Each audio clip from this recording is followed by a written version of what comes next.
Hello mga kalonger. Good morning po mga kalonger. So update po tayo sa mga flyers natin dito sa loob mga kalonger. So nandito tayo sa loob ng loob natin ngayon. So update natin. Nagsiitlogan na po yung mga warriors natin. Ayan po, kitang-kita sa video mga kalonger. So nagsipag-itlogan na po dahil nga meron silang nauupuan. So pag hindi po tayo nakapag-close ng mga box nila, yun nga ang nangyayari. So ilan araw po, medyo na busy tayo sa mga natin, flyers natin. Ngayon po, tututukan na natin uli. So ito po yung mga natin, papakita natin kung sino yung mga nangitlog.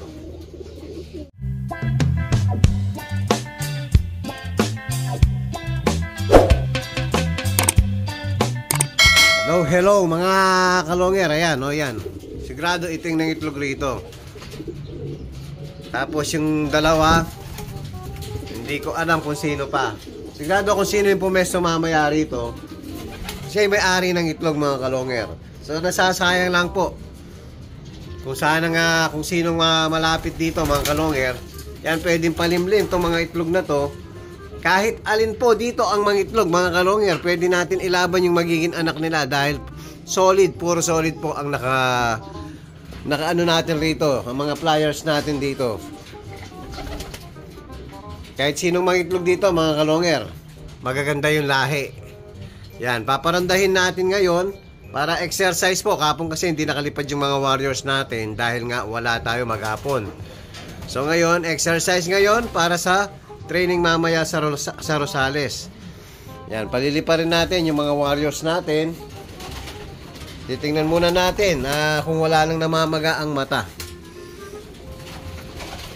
Uso po kasi ngayon yung namamaga ang mata, one eye cold, dahil siguro sa init tapos sa uulan, kaya namamaga ang mga mata nila.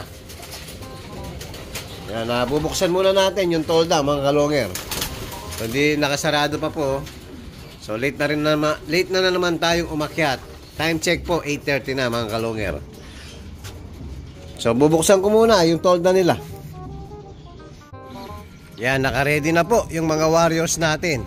So kung meron din itlog doon, no? Siguro kahapon hindi na umaabot sa sa loob, nakapag-itlog sa labas, oh. So papakawalan natin yung mga warriors natin. Oh, labas. Lipad!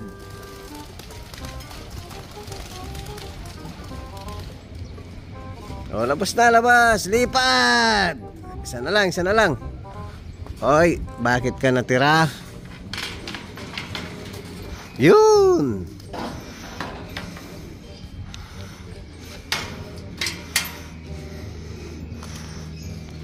O, yan sila mga kalonger. Makakailan minuto kaya. So, tapos ito mamaya, after nilang magparonda, after tayong magparonda, after nang kumain ng mga to mga kalonger, magti-tape na po tayo ngayon. Ngayon lang. Ayan. Bihis na po yung mga natin, mga warriors natin. Nasa edad na po ng 6 months. Yung iba, pa 7 months na. Pali 5 months, 6 months, 7 months po ang edad ng mga bagong tuturuan natin ngayon. So first time nilang matape mamaya. So papakapa muna natin yung diving board natin para hindi pipitik mga ibon natin mga kalonger. Ite-tape muna natin ng mga ilang araw. So mamaya po, ite-tape natin ang mga warriors natin. So kasalukuyan, ihintayin natin yung pinalipad natin kung makakailan minuto ba. So ito na pala si Superbook. Good morning. Yun. Yung pong chocolate. Oo, kailangan. Milagro mga kalonger, lumipad yung gray cell natin na may diferensya ang pakpak. Ayan nakasabay siya. Naka 10 minutes na po, first time. Dati paglipad niya, iikot ng 3 beses, dadapo na dito. Dito sa may tuktok na yan. Pero ngayon mga kalonger, naka 10 minutes na. Ayan, nakasabay. Parang gusto niya sumama sa laban Ito pag nagtuloy-tuloy to mga kalonger, ilalaban ko na. Dapat kasi ibababa ko na to mga kalongger, dahil nga laging yung balikat niya laging niyang iniinda dahil nga nadali sa kable. Ayan yung kable na yan, oh. So may isang buwan na po ang nakalipas nung nadali sa kable. Iniinda pa rin. O yan ang bumaba, yan yung lalaking grisel. Bawas ang pakpak na dalawa. So yung binabantayan natin ngayon, yung hen na tamad. So ngayon yan 11 minutes na po. Tingnan natin kung gaano pa itatagal. Yung grisel mga kalongger, nabigla ata, nawawala. 12 minutes, biglang nawala. Titignan natin sa may likuran. Dati dyan dumada po sa may tuktok ng bubong. So ayun po mga kalongger, oh. Oh. Sakat. Nabigla sa ronda. Ayan, hindi na gumalaw. So at least mga kalongger, nag-try siya. So titingnan natin mamayang hapon. Ayan, oh. Iniinda na naman yung balikat niya, oh.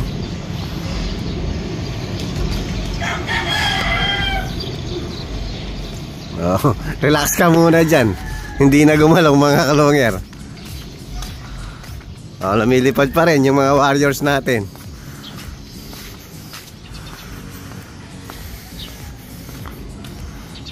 Ayan mga kalongger, dumapo na po yung mga warriors natin. So naka 20 minutes lang.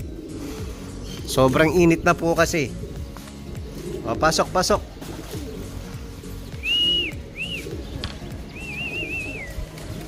pasok.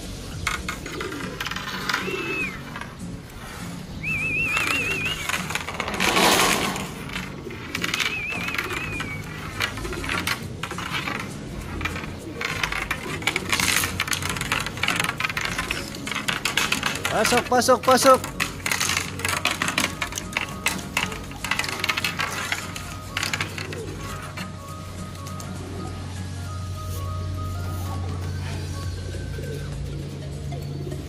O yun, may lumilipad pang yung dalawa nakadapo sa may bakuran. O, may isa pa tayo lumilipad, si Red Check.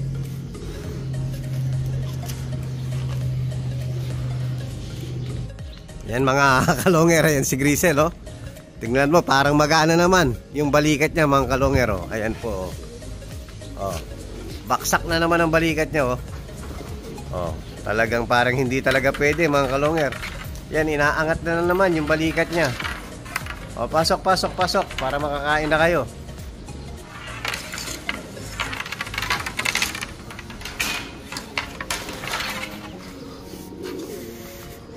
O, ayan po si Gracer sa mga lapitan. O, ayan, iniinda yung balikat, oh. O, tinataas-taas.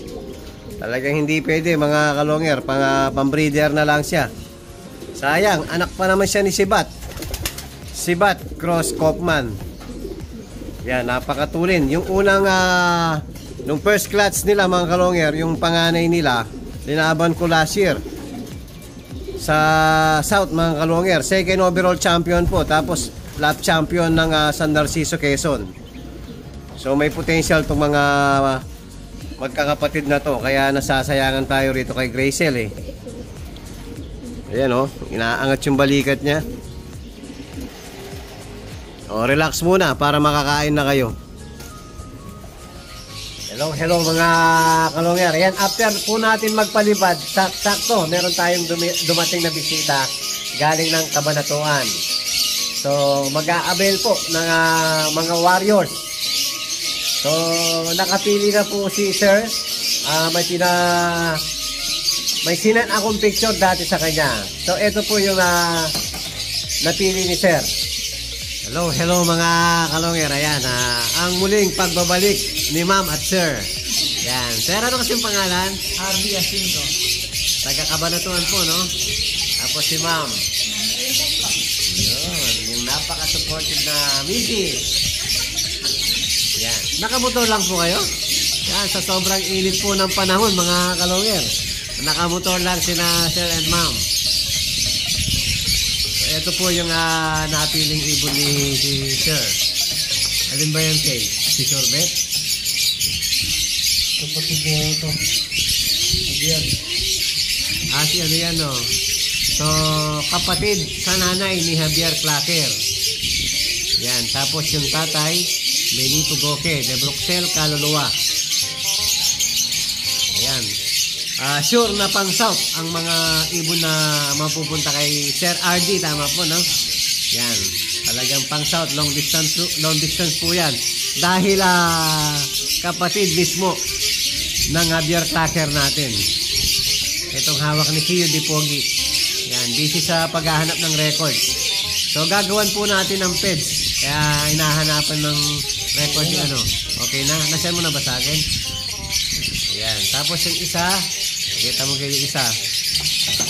Pero, wakan mo para... Yan. Lockbreed. Surebet Cannibal, Japan. Both parents po nalaro. 5th overall po ng South at saka 20 overall ng South. Battle of the Champion po, nalaro ang parents niyan. Ibig sabihin mga kalonger, puro kami champion na naglaro sa BOTC. So hindi ka makakapaglaro doon, sir. Pag hindi ka... Siyempre marunong gumawak ng ibon si ma'am. Sino pang hindi marunong gumawak ng ibon na ma'am? Oo nga. Siyempre, sure yan. Ayan, gagawan muna natin ng PEDS. Bali, parehas, possible parehas yan, sir, no? Pinili kasi ni sir. Parehas hen. Possible gusto niya hen. Para sa akin, parehas ng hen yan. Meron daw siyang, ano yung meron ka dun, sir? Yung cut?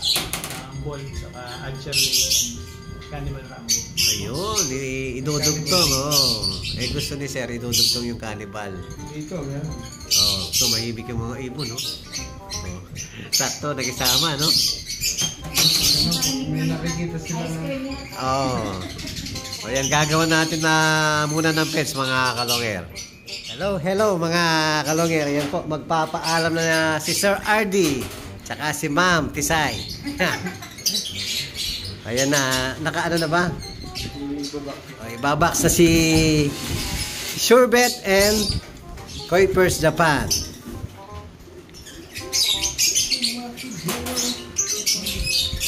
Ayan. Ibabaks na.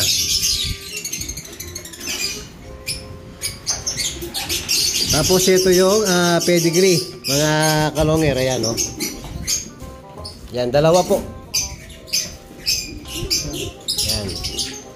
Sir, ito yung pedigree. So, maraming salamat kay Sir RD ng Kabanatuan po, no? Thank you very much sa tiwala, sa pag-abil sa mga warriors natin. Yun, thank you din kay ma'am. Ingat po sa biyahe. Thank you. Hello mga kalungar. Yan po, kakaalis lang ng mga bisita natin. So, maraming salamat ulit kay Sir RD ng Cabanatuan City. So, hello mga kalungger. Ito po, uulihin natin isa-isa yung 10 ite-tape natin ngayon. So ito nga ay yung naka-BBC. So pipiliin muna natin. Yan po, naka-BBC yan mga kalungger. So ite-tape natin. Tingnan yung edad niya mga kalungger. Tapos na po, maglugon. So ibig sabihin, hindi na bababa ng 7 months to. Yan, ite-tape ko na mga kalungger. Hindi mahirap pong mag-tape.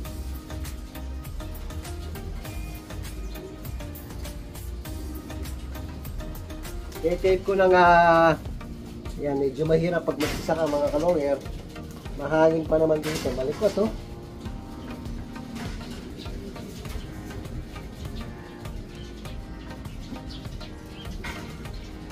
Malikot.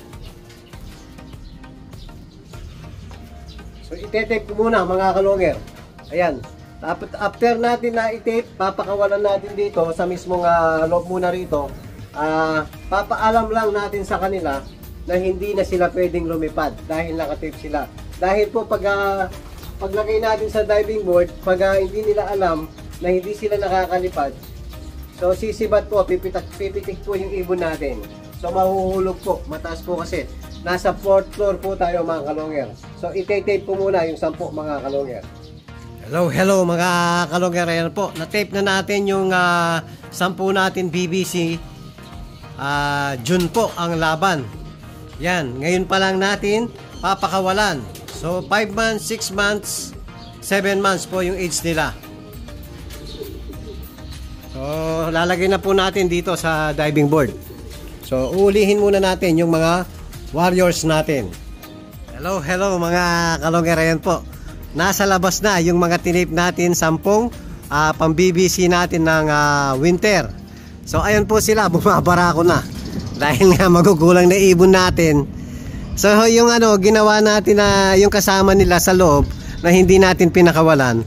Yan po, pinalabas din natin, nasa viewing lang. Para kunwari, nakikita nila yung mga kasama nila. Kunwari, nandyan pa rin sila sa loob. Kunwari, paakyat baba mga kalongger para masanay sila. Tapos pag maglalagay tayo ng guide mga ilan araw, yung bumababa rito, mahilig bumaba, yung marunong na. Para yung papakawalan natin isa, siya yung mag-aakyat baba rito, yung mahilig pong meron kasing yung mga pinapalipad natin, meron mahilig bumaba rito. So yun po ang gagawin natin guide.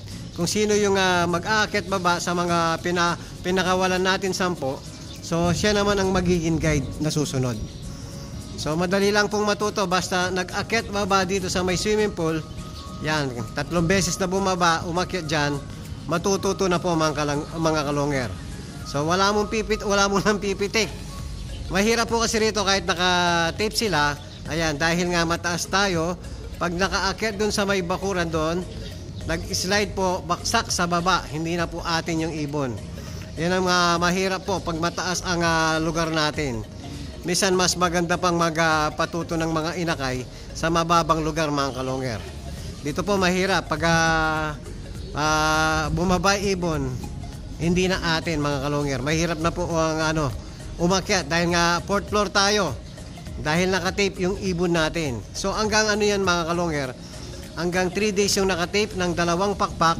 Pang-4 na araw, tatanggalin natin yung isang tape sa isang pakpak.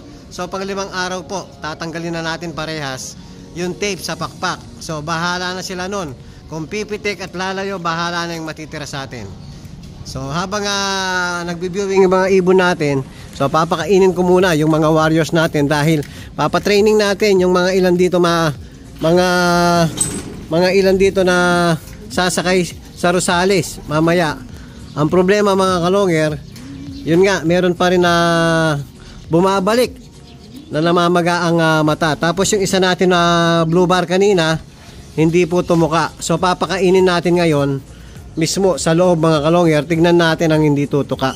Kagaya pumipikit-pikit na naman. So pakainin muna natin. Ito pa mga kalongger, sobrang lakas kasi ng hangin dito. Ayan, dapat talaga close yung natin. Binuksan ko muna para makita ng nakaviewing niya sa loob mga kalongger. So papakainin muna natin yung mga warriors natin dito. Hello mga kalongger. Ayan, pinapasok na pala ni Kiyo Di Pogi yung pinakawalan natin kanina. Yan, papakainin na Kiyo Di Pogi yung mga warriors natin.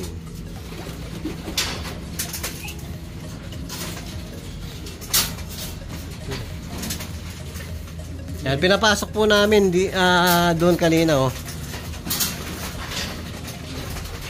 yung ibang nakalabas. Binuksan ko yung ginawa natin. Tignan natin kung kakain to. Kanina hindi kumain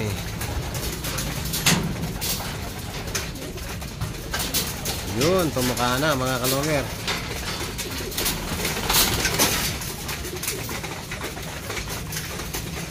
Bababa kaya. Ayan, nangitlog na si Block. Alangiya. Ayan po, nangitlog na si Block. Kaiitlog lang. Ayan, nagsipag-itlogan yung mga ibon natin dahil hindi nakakalipad. Yan, gumulang na po. Hindi pa napakawalan. Hindi papasok sigurado yung iba niyang yung nakatape.